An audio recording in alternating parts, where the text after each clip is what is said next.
ডিশেডিং করানোর জন্য কে এত এক্সাইটেড থাকে? মিশকা থাকে।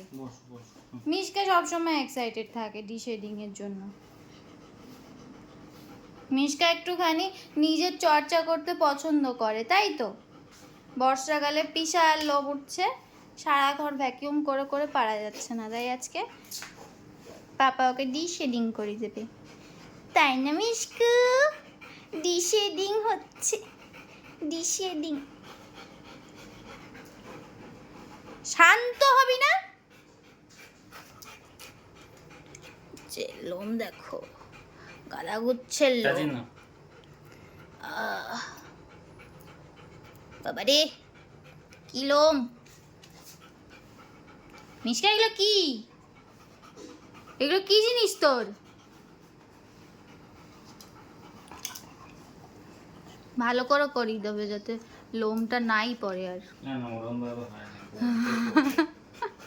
আচ্ছা ঠিক আছে, ঠিক আছে, দাঁড়া। শান্ত হয়ে করতে দেবে না। এই খাবি না এগুলো। স্বভাব খারাপ, নিজের জিনিস নিজেকেই খেতে হবে নাকি? মিশকার খুব বাজে স্বভাব হচ্ছে লোম পড়ে থাকলে খেয়ে নেয়, ও নিজের লোম নিজে খায়, কোনো কিছু করতে দেবে না ওর সাথে।